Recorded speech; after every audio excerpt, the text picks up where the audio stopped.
amigos, sou Claudete Moura e de agora em diante estaremos juntos nesse estudo do Livro dos Médiuns, hoje no capítulo 25, que Kardec chamou das evocações. De início nós vamos ver as considerações gerais que Kardec faz nesses capítulos. Ele diz o seguinte: os espíritos podem comunicar-se espontaneamente ou atender ao nosso apelo, isto é, ser evocados. Então, ele nos coloca que os espíritos podem vir se comunicar conosco por vontade deles mesmos, espontaneamente, ou então nós podemos evocá-los. Algumas pessoas entendem que não se deve evocar qualquer espírito, já que não temos certeza da identidade daquele que se apresenta, sendo preferível esperar o que quer se comunicar e que prova melhor a sua identidade. Então, a opinião das pessoas varia no sentido que muitos acham que não se deve evocar qualquer espírito, né? Por quê? Porque a gente não tem a certeza da identidade deles e acham melhor esperar aquele que quer se comunicar, e daí a gente pode provar melhor sua identidade. Mas na opinião de Kardec, ele fala o seguinte: estamos rodeados de espíritos, em sua maioria inferiores, que querem se comunicar. Assim, não chamar algum espírito em particular é abrir a porta a todos os que querem entrar. Então, na opinião de Kardec, como nós estamos sempre rodeados de espíritos, e a maioria desses espíritos que nos rodeiam são espíritos inferiores pelo tipo de mundo em que habitamos ainda, pelo nível da nossa evolução, então ele acha que quando nós não chamamos algum espírito em particular, nós estamos abrindo a porta para qualquer um chegar, para qualquer um que queira se comunicar. Então ele acha que se a gente apela direto a um determinado espírito, nós vamos estabelecer um laço entre nós e esse espírito. Nós queremos aí fazer uma nota nossa, que talvez Kardec tenha essa opinião, porque na época dele, e ele estava fazendo pesquisa, ele estava fazendo estudo para saber como eram os espíritos, que nível a que eles pertenciam, nível de evolução, o que eles queriam conosco, o que nós poderíamos obter deles.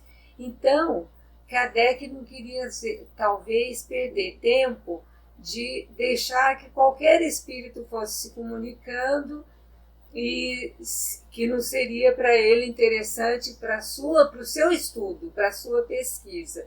Então ele achava melhor já fazer um apelo direto, porque já ia estabelecer um laço, né, entre eles e aqueles que estavam evocando. O chamamos por nossa vontade e assim opomos uma espécie de barreira aos intrusos. Então ele achava que chamando o espírito pela vontade deles, daqueles que queriam conversar ou dialogar com esse espírito, eles estavam impedindo que qualquer intruso pudesse se comunicar. E ele achava que sem um apelo direto a um espírito, muitas vezes não teria nenhum motivo para vir até nós. Esse espírito, se não fosse chamado, se não fosse evocado, Kardec acha que ele não teria nenhum motivo para vir até nós, a não ser que ele fosse um espírito familiar nosso. Aí sim, ele teria interesse. Então, aqui, nós vemos que Kardec tinha uma opinião que se deveria evocar. Hoje em dia, nós costumamos, nos nossos trabalhos mediúnicos, deixar as comunicações que sejam espontâneas.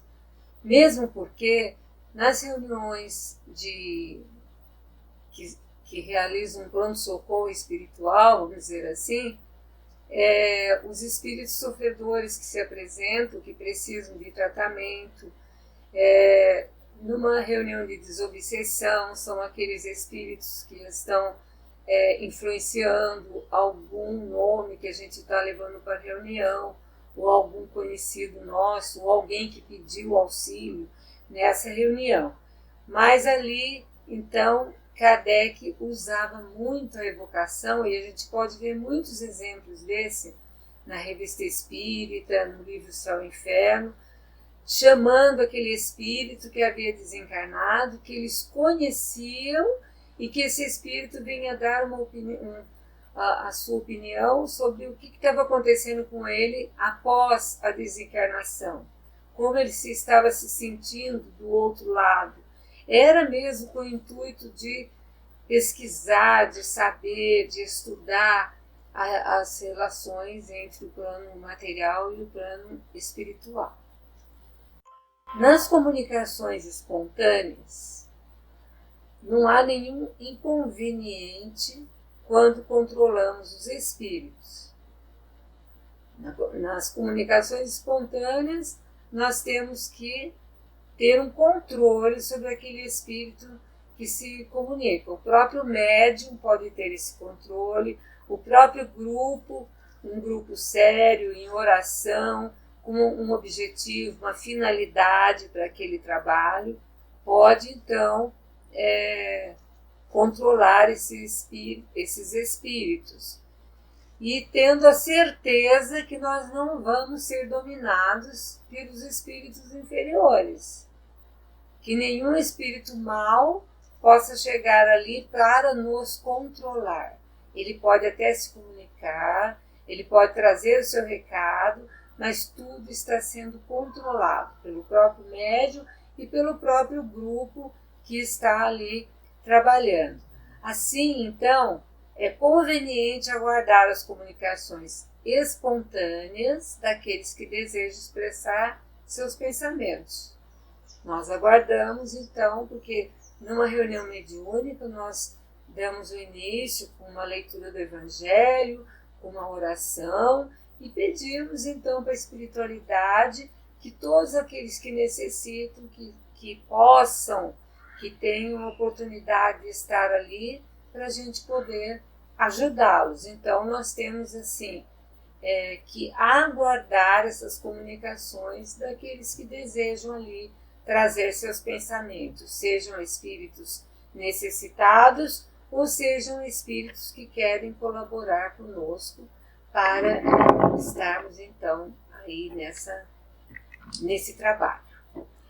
Nas reuniões regulares, num trabalho sequente, há sempre espíritos que as frequentam. Então, nas nossas reuniões, toda semana, as reuniões regulares, tem uma equipe espiritual que frequenta a reunião, sempre. E para tratar de algum assunto, ou então desenvolver um tema, ou dar para nós alguma orientação. Então, sempre tem ali uma equipe espiritual que é do trabalho mesmo.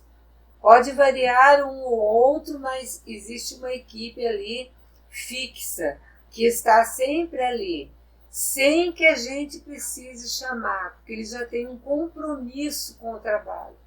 Então, eles já estão sempre ali à nossa disposição, por isso que nós falamos reunião mediúnica, como todas as reuniões dentro da casa espírita e na vida também, na nossa vida do trabalho e dos nossos compromissos, mesmo fora da casa espírita, nós temos que ter horário.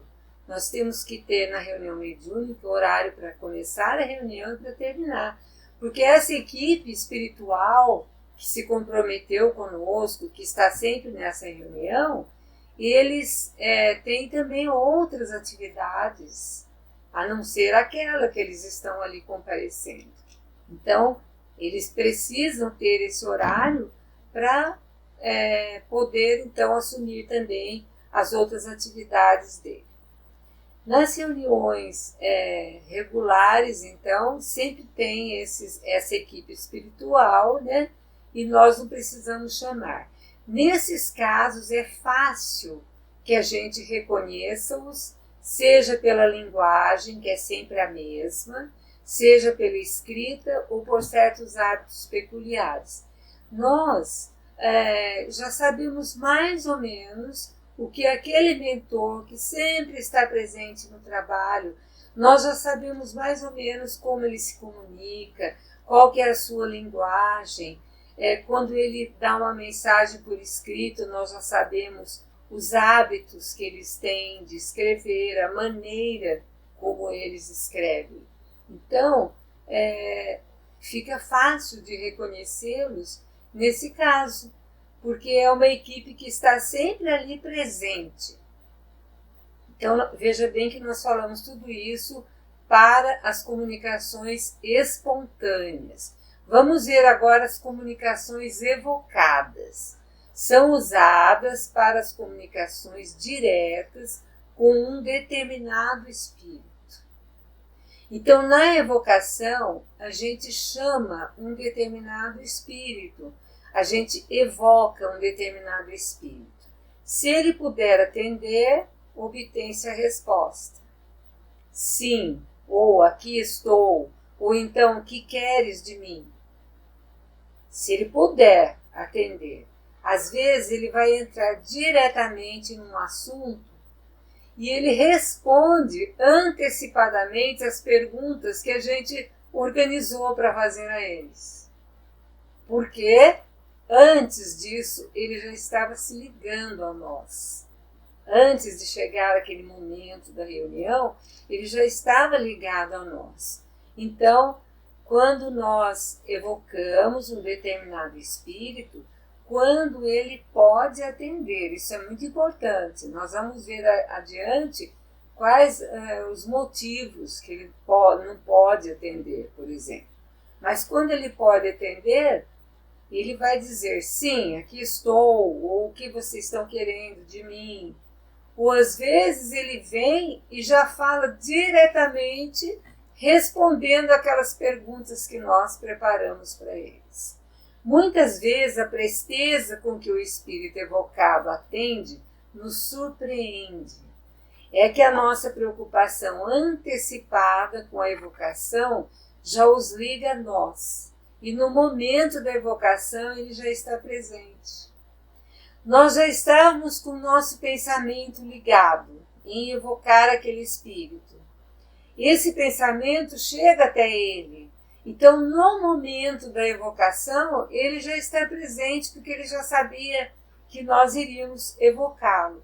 Algumas vezes é o espírito familiar do médium, do interrogante, daquele que vai fazer as perguntas, ou um dos frequentadores habituais, quem vai buscá-lo. Se o espírito evocado não pode vir, o mensageiro pode marcar prazo. Ele não está podendo vir, mas ele pode vir daqui a tantos minutos, por exemplo. Ou ele pode vir daqui a tantos dias. Ou amanhã. Ou mais tarde, né? Então, e ele vai se apresentar nesse momento, nesse momento marcado. Então, vejam bem, espírito familiar do médium que vai chamar este evocado, ou o espírito familiar do interrogante, daquele que está fazendo a evocação, a pergunta, ou então aqueles espíritos que estão sempre ali presentes no trabalho, um daqueles espíritos que vai até ele buscá-lo para que ele venha então trazer para nós, né, as respostas que nós necessitamos. E como nós falamos, se ele não puder vir naquele momento, vai ser marcado um prazo que pode ser de minutos, de dias, para ele se apresentar a nós. Toda evocação deve ser feita em nome de Deus. Nunca nós podemos deixar de falar em nome de Deus. É permitido que esse espírito se apresente, porque tudo depende mesmo da vontade de Deus, né? De forma séria, nós temos que fazer essa evocação, e não leviana. Os que pensarem que essa história evocar em nome de Deus é uma fórmula sem consequência, pode desistir então, porque não é. É necessário essa seriedade e essa evocação em nome de Deus. Com a permissão da espiritualidade superior, é que eles poderão então se apresentar. E na psicografia, como que fica a história? As evocações oferecem maiores dificuldades ao médium do que as comunicações espontâneas, sobretudo quando se quer obter respostas precisas a algumas perguntas circunstanciadas.